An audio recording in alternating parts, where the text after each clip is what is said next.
జర్నలిస్టుల సమస్యల పరిష్కారమే డీజేయూ లక్ష్యం. జర్నలిస్టుల సమస్యల పరిష్కార దిశగా డెమోక్రటిక్ జర్నలిస్ట్ యూనియన్ జాతీయ కోఆర్డినేటర్ బాసోజు లక్ష్మీ నరసింహ కృషి చేస్తుందన్నారు. ఆదివారం కరీంనగర్ పట్టణంలోని ఓ ప్రైవేటు కళాశాలలో జిల్లా స్థాయి తొలి రౌండ్ టేబుల్ సమావేశం జరిగింది. ఈ సమావేశానికి ఉమ్మడి కరీంనగర్ జిల్లాలోని అన్ని ప్రాంతాల నుండి సుమారుగా 30 మంది జర్నలిస్టులు హాజరయ్యారు. రాష్ట్ర కోఆర్డినేటర్ లక్ష్మీనారాయణ అధ్యక్షతన సమావేశంలో జర్నలిస్టులు ఎదుర్కొంటున్న సమస్యలు, హక్కులపై తమ అభిప్రాయాలను వ్యక్తపరుస్తూ డీజేయూలో కొనసాగుతామని ప్రతిజ్ఞ చేశారు. ఈ సందర్భంగా జాతీయ కోఆర్డినేటర్ లక్ష్మీ నరసింహ మాట్లాడుతూ జర్నలిస్టులకు 29 రాష్ట్రాలలో డెమోక్రటిక్ జర్నలిస్ట్ యూనియన్ విస్తరణలో భాగంగా ప్రస్తుతం 5 రాష్ట్రాలలో డీజేయూ విస్తరణ నిర్మాణం పూర్తి అయినట్లు తెలిపారు. కరీంనగర్లో డీజేయూ తొలి సమావేశం జరిగింది. జర్నలిస్టుల సమస్యల పట్ల గత యూనియన్లు పట్టించుకోకపోవడం వల్లే డీజేయూ స్థాపించడం జరిగిందని అన్నారు. ఇది ఏ రాజకీయ పార్టీలకు అనుబంధం కాదని, కేవలం జర్నలిస్టుల సమస్యల సాధన ఏకైక లక్ష్యంగా ముందుకు సాగుతుందని తెలిపారు. జర్నలిస్టులకు రావాల్సిన నివేశ స్థలాలు, హెల్త్ కార్డులు, రైల్వే బస్ పాస్లు, టోల్ గేట్ ఫ్రీ, విధి నిర్వహణలో మరణించినటువంటి వారికి ఎక్స్గ్రేషియా అందేలా పోరాటం చేస్తుందన్నారు. పాఠశాలలో జర్నలిస్టులు పిల్లలకు ఫీజు రాయితీ కల్పించేందుకు కృషి చేస్తామని, ఇందుకోసం డీజేయూ సంఘటితంగా పోరాడుతుందన్నారు. ఈ సమావేశం అనంతరం ఉమ్మడి కరీంనగర్లో అడహక్ కమిటీలను వేయడం జరిగింది. ఈ సమావేశంలో జాతీయ, రాష్ట్ర నాయకులతో పాటు జర్నలిస్టులు పాల్గొన్నారు. దేశంలో ఉన్నటువంటి అంటే 29 రాష్ట్రాల్లో ఉన్నటువంటి అనేక యూనియన్ల కంటే భిన్నంగా దీని ప్రయాణం ఉండాలనే ఉద్దేశంతో దీని ప్రణాళిక నిబంధన వల్ల తయారు చేస్తుంది. ప్రణాళిక నిబంధన వల్ల కొంచెం లేట్ అయింది. కొన్ని అంశాలు మా దగ్గర ఉన్నాయి, మీకు అందరికీ పత్రిక పరంగా ఇస్తారు. అదొకసారి మీరు చూడండి. రెండోది ఏంటంటే ఇది ఇప్పుడు మొదటి దిశలోనే ఉంది. దీనికి మనం ఇచ్చే సలహాలు, సూచనలు, ప్రణాళికలు అన్నీ పొందుపరచబడతాయి. అందుకే మినిట్స్ రాయడం జరుగుతుంది. అన్ని విషయాలు ఒకే స్టేట్లో ఒకే విధంగా లేవు. ఒక్కొక్క స్టేట్లో ఒక్కొక్క విధంగా ఉన్నాయి.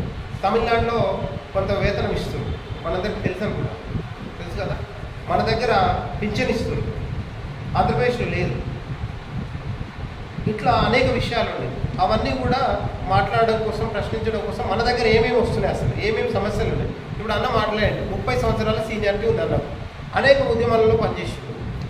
కరీంనగర్ జిల్లా అంటేనే ఉద్యమాల పురిటిగడ్డ. తెలంగాణలో ప్రపంచ దేశాలు గుర్తించగలిగేటువంటి నల్లగొండ, వరంగల్, కరీంనగర్, ఆదిలాబాద్, నిజామాబాద్ ఈ ప్రాంతాలంటేనే విప్లవకారులకు పుట్టిన ఇల్లు అని చెప్తారు. ఉద్యమాలన్నీ ఇక్కడే మొదలైతాయి అని చెప్తారు. అలాంటి ఉద్యమ బీజాలు వేసుకున్న మనం, మన ప్రాంతం, మన గడ్డ, తెలంగాణ వాసులుగా మేము మొన్న విజయవాడలో, వైజాగ్లో మీటింగ్ పెట్టడానికి వెళ్తే అలా తెలంగాణ వాళ్ళు ఆంధ్రప్రదేశ్కి వచ్చారు. ఆంధ్రలో మీటింగ్ పెట్టారు. విశాఖపట్నంలో వాళ్ళు ఏ నక్సలైట్ గ్రూప్కి సంబంధించిన వాళ్ళు, ఏ విప్లవ పార్టీకి సంబంధించిన వాళ్ళు అని మమ్మల్ని క్వశ్చన్ చేశారు, పట్టుకొని అడిగారు. మేము చెప్పాము, డెమోక్రటిక్ జర్నలిస్ట్ యూనియన్ అనేది ఆ పదంలో ప్రజాస్వామ్యం ఉండొచ్చు, కానీ ఏ ఒక్క విప్లవ సంస్థలకు కానీ, ఏ ఒక్క విప్లవ పార్టీలకు కానీ సంబంధం లేదు. మీరు ఎక్కడ ఏ భూతద్దాన్ని వెళ్ళి చెక్ చేసుకోవచ్చు. గత జీవితాలు, గత జీవన విధానాలు వేరువేరు ఉన్నప్పటికీ ప్రస్తుతము భవిష్యత్తు ఏంటి అని చూడండి అని చెప్పడం జరిగింది. కాబట్టి అక్కడ చాలామంది మనతో పాటు ఒక 200 మంది ప్రయాణంలో ఉన్నారు. అక్కడ రాష్ట్ర కమిటీ 13 మందితో రాష్ట్ర కమిటీ ఉంది. 2 రోజులు వర్క్షాప్ నిర్వహిస్తే ఇక్కడి నుంచి కూడా కొంతమంది వచ్చారు. మిత్రులు అన్న వాళ్ళు పంపించారు, కొంతమందిని అక్కడికి వచ్చారు. 2 డేస్ మనం విత్ భోజనాలతో సహా 2 రోజులు వర్క్షాప్ నిర్వహించినాం. ఆంధ్రప్రదేశ్ రాష్ట్రంలో ఏపీడబ్ల్యూజే ఒకటి ఉంది, ఐజేయూ ఒకటి ఉంది. అక్కడ అట్లా ఒక 18 యూనియన్స్ ఉన్నాయి. అందులో ఉన్న సీనియర్ మోస్ట్ కొంతమంది కూడా ఆ 2 రోజుల వర్క్షాప్కి వచ్చి చాలామంది కూడా అసలు అప్సెట్ అయ్యారు. అంటే ఈ వైజాగ్ పట్టణంలో ఎక్కడి నుంచో తెలంగాణ ప్రాంతం నుంచి వచ్చి డెమోక్రటిక్ జర్నలిస్ట్ యూనియన్ 2 రోజులు వర్క్షాప్ నిర్వహించిందంటే చాలా గొప్ప విషయంగా ఫీల్ అయిన వాళ్ళు ఉన్నారు. అక్కడ ఒకప్పుడు మనవాసినటువంటి ఉద్యమ శ్రీకాకుళం ప్రాంతం నుంచి వచ్చిన వాళ్ళు కూడా అందులో మాతో యాడ్ అయ్యి 2 రోజులు ఉన్నారు. సీనియర్ మిత్రుడు 45 సంవత్సరాలు ఆయన, ఆంధ్రజ్యోతి నుంచి, ఈనాడు నుంచి మొదలుకొని ఇప్పటి వరకు కూడా సాక్షి పేపర్లో పనిచేస్తున్నటువంటి మిత్రుడు, ఒక 40 సంవత్సరాల సీనియరు. దాదాపు ఆయనకు ఒక 30 సంవత్సరాల నుంచి అక్రిడేషన్ ఉంది. నేను అడిగాను, 30 సంవత్సరాల క్రితం అక్రిడేషన్ లేదు కదా అంటే, ఆయన ఇండియన్ గవర్నమెంట్ అక్రిడేషన్ తెచ్చుకున్నాడు. మనం లోకల్ అక్రిడేషన్, మనం మాట్లాడే స్టేట్ గవర్నమెంట్ అక్రిడేషన్, ఆయన ఇండియన్ గవర్నమెంట్కి సంబంధించిన అక్రిడేషన్ ఉంటుంది ఆయన దగ్గర. నేను చూసాను, నేను ఫస్ట్ టైం చూడటం నేను ఆశ్చర్యం. అంటే ఇండియన్ గవర్నమెంట్ కూడా ఒక అక్రిడేషన్ ఇస్తారు జర్నలిస్ట్. అది ఎందుకు ఇస్తారు, ఎట్లా ఇస్తారు, ఏ విధంగా దానికి పెద్ద ప్రాసెస్ ఉంది, అది కూడా తెలుసుకున్నాడు. అంటే అంతటి సీనియర్స్ కూడా మన దగ్గరకు వచ్చి ప్రధానంగా ఏంటంటే ఈ పేరు చూడగానే చాలామంది మన దగ్గరికి రావడం, అట్రాక్ట్ కావడం, మాట్లాడడం అంతా జరుగుతుంది. అంటే మనం ప్రజాస్వామ్యబద్ధంగా ఉండగలిగినప్పుడే మనతో వాళ్ళందరూ ప్రయాణం చేయగలుగుతారు. కాబట్టి అది ప్రజాస్వామ్యబద్ధంగా ఉండాలంటే ఈ విధంగా ఉండాలి. ఇక్కడ వేదికలు, పెద్దలు, లీడర్లు, పొలిటికల్ పార్టీలు, కలర్లు అవి లేవు, ఇక్కడ ఉండవు. ఇక్కడ ఎందుకు ఉండవంటే మేము కూడా అనేక సామాజిక ఉద్యమాలలో పనిచేసినాం, స్టూడెంట్ ఆర్గనైజేషన్లలో పనిచేసినాం. తెలంగాణ ఉద్యమంలో 9 సంవత్సరాల వరకు 2009 వరకు కూడా ఒక 7 సంవత్సరాలు సుదీర్ఘంగా ప్రయాణం చేసినాం. అనేక కేసులు క్యాంపస్లో అవన్నీ కూడా అనుభవించాం. దాని తర్వాత 2015 నుంచి నేను ఓన్గా ఒక TV6 న్యూస్ ఛానల్ పెట్టి అది ఇప్పటివరకు రన్ చేస్తున్నాం. TV6 న్యూస్ ఛానల్కు మేము ఓనర్గా, యాజ్ అ వర్కర్గా అన్నీ కూడా మేమే చేసుకుంటూ దాన్ని మొత్తంగా తెలంగాణ, ఆంధ్రప్రదేశ్ రాష్ట్రంలో టెలికాస్ట్ చేస్తూ ఒక తెలంగాణ ప్రాంతంలో 60 అక్రిడిషన్లు కూడా తీసుకోవడం జరిగింది. అంటే ఇలాంటి సమస్యలు చాలా ఉన్నాయి. కాబట్టి అది కాదు. ఇక్కడ ఏం చేశారు, ఒక 30 సంవత్సరాలు బ్యాక్ వెళ్తే అక్రిడిషన్ లేని క్రమంలో ఐడి కార్డే ప్రధానం. RNI ఉన్న పత్రిక, బ్రాడ్కాస్టింగ్ ఉన్నటువంటి టీవీ ఛానల్ ఒక ఐడి కార్డు ఇస్తే అదే ప్రధానమైనది. ఇప్పటి వరకు TV9 ఐడి కార్డు ఇవ్వడండి, ఎవరికైనా ఇస్తారా? కార్పొరేట్ సంస్థలు అవన్నీ, పెద్ద పెద్ద ఛానల్స్ అన్నీ కూడా కార్పొరేట్ సంస్థలే. వాటికి డబ్బంతా ఎట్లా వస్తుంది? యాడ్స్ ద్వారా వస్తుంది. యాడ్ అంతా ఓడిస్తున్నాడు, గవర్నమెంట్ ఇస్తుంది, ప్రైవేట్ వాడు ఇస్తున్నాడు. అంటే కార్పొరేట్ సంస్థల్లో మనం పనిచేస్తున్నప్పటికీ మనకు ఒక ఐడి కార్డు ఇవ్వడు. ఈరోజు అక్రిడిషన్ తీసుకొచ్చింది. అక్రిడిషన్ ఎవరి ప్రయోజనాల కోసం తెచ్చింది? పాలకుల ప్రయోజనాల కోసం, అంటే గవర్నమెంట్ ప్రయోజనాల కోసమే అక్రిడిషన్, అంతే తప్ప మన కోసం కాదు. మన కోసం అని చెప్పేది ఏది? మనకున్న హెల్త్ కార్డు ఎక్కడ ఉపయోగపడుతుంది? రైల్వే పాస్ ఎక్కడ ఉపయోగపడుతుంది? టోల్గేట్ ఎక్కడుంది? టోల్గేట్ జీవో వచ్చి 4 సంవత్సరాలు దాటింది, 4 నుంచి 5 సంవత్సరాలు అయితే జీవో వచ్చి అది ఎక్కడ ఆగింది? సెంట్రల్ గవర్నమెంట్లో ఆపి ఇప్పటివరకు కూడా దాన్ని అమలు చేయలేదు.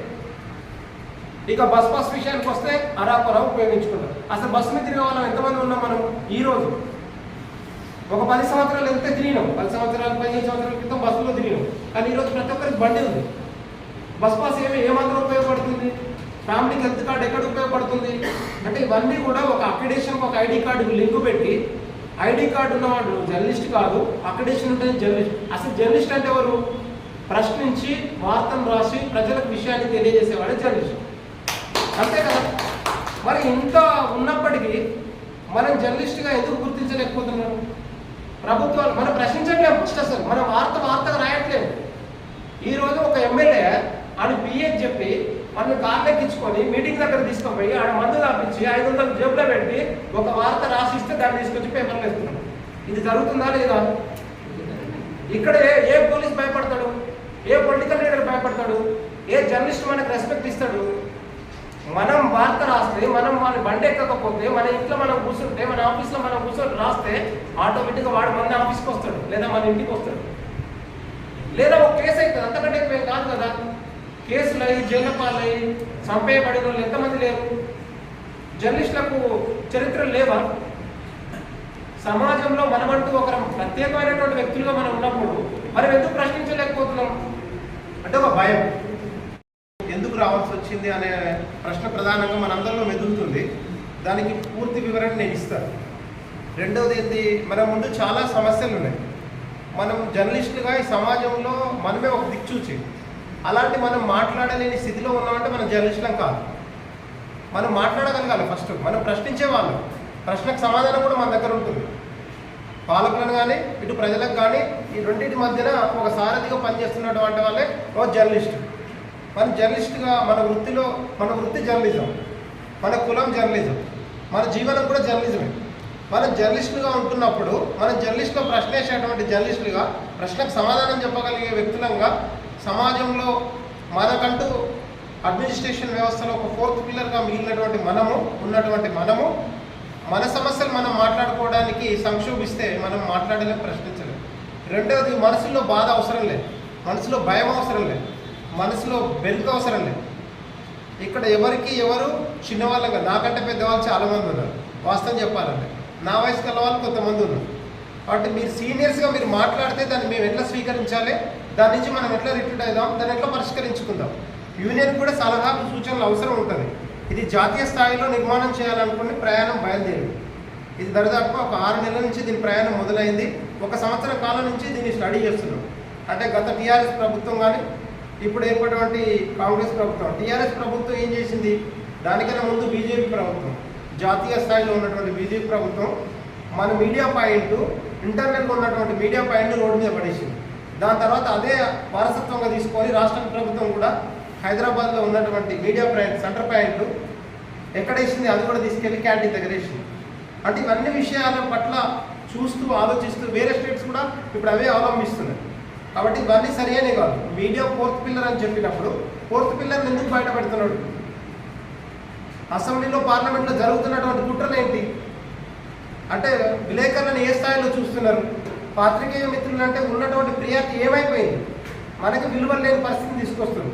కామన్ మ్యాన్కు ఉన్న విలువ కూడా మనకు లేని స్థితిని తీసుకొస్తున్నారు. కాబట్టి ఇవన్నీ విషయాలు చాలా మా మధ్యలో ఉన్నాయి. అవన్నీ డిస్కస్ చేస్తూనే ఒక జాతీయ కమిటీ ఏర్పడి దాని తర్వాత మొన్న ఎలక్షన్స్ ఉండడం వల్ల ఆంధ్రప్రదేశ్లో రాష్ట్ర కమిటీ ఏర్పడ్డది. 2 రోజులు శిక్షణ తరగతులు కూడా జరిగినాయి. దాని తర్వాత కర్ణాటకలో కూడా రాష్ట్ర కమిటీ ఏర్పడ్డది. ఇప్పుడు తెలంగాణలో లేట్ అయింది కాబట్టి మనం కూడా ఇక్కడ రాష్ట్ర కమిటీ ఏర్పాటు చేసుకోవాల్సిన అవసరం ఉందనే ఉద్దేశంతో కొంత అడ్వాన్స్ కావడం జరిగింది. అట్లనే తమిళనాడులో కూడా జరుగుతుంది. అనేక స్టేట్స్ 29 రాష్ట్రాలలో దీని నిర్మాణం జరుగుతుంది. కొంచెం టైం పడుతుంది. కాబట్టి దయచేసి అందరు మిత్రులు మాట్లాడండి. మీరు మాట్లాడితే చాలా విషయాలు బయటకు వస్తాయి. ఆ బయటకు వచ్చిన విషయాలను బట్టి మనం ఏది ప్రధానమైంది అనే దాన్ని బట్టి మనం మాట్లాడుకుందాం. దయచేసి అందరూ కూడా మాట్లాడి కోఆపరేట్ చేయండి. అందరూ కూడా మాట్లాడుకుంటూ టైంని దృష్టిలో పెట్టుకొని మాట్లాడండి.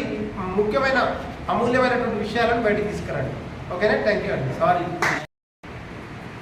ఈరోజు 4వ తారీఖు 2వ నెల 2024 కరీంనగర్ జిల్లాలో కామ్రేడ్ విజయ్ కుమార్ ప్రాంగణంలో డెమోక్రటిక్ జర్నలిస్ట్ యూనియన్ తొలి రౌండ్ టేబుల్ సమావేశం జరిగింది. ఈ సమావేశానికి ఒక 30 మంది పాత్రికేయ మిత్రులు హాజరయ్యారు.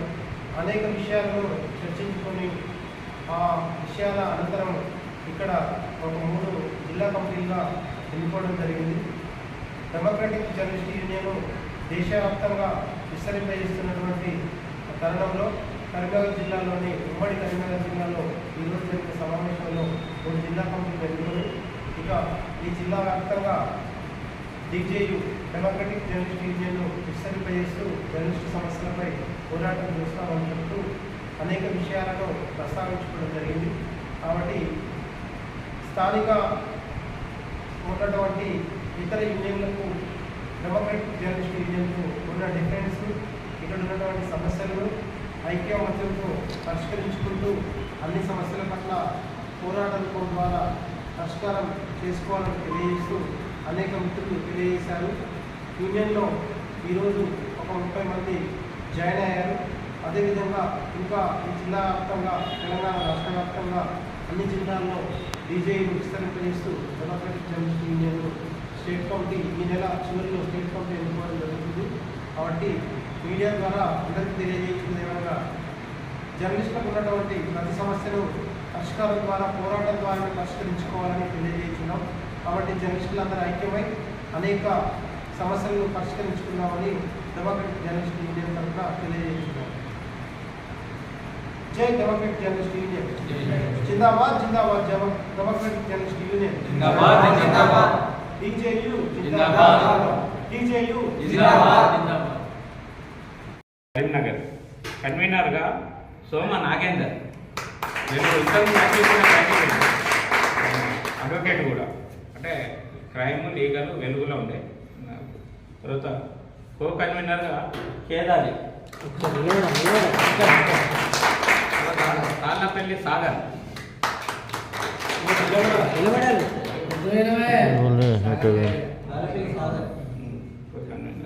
సభ్యులు మహిళా కన్వీనర్ లావణ్య,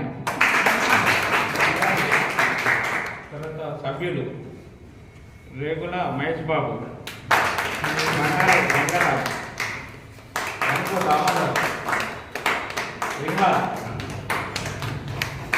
ఆర్ సంతోష్ కుమార్, జాడి జీవన్,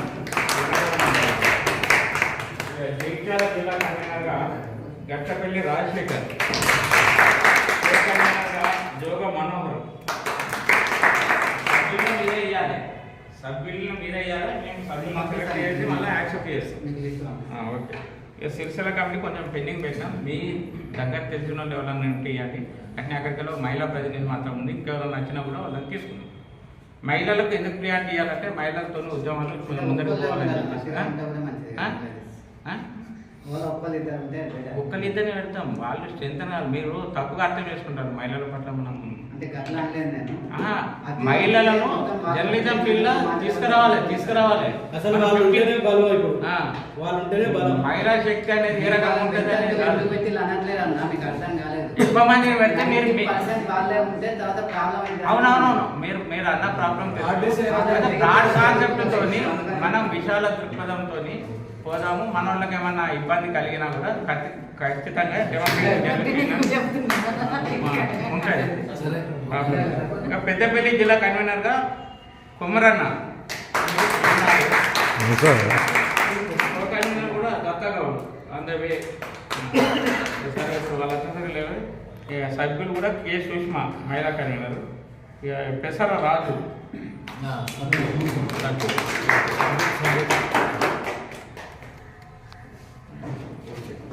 సరే. ఇంకేమైనా ఉంటే యాడ్ చేయండి.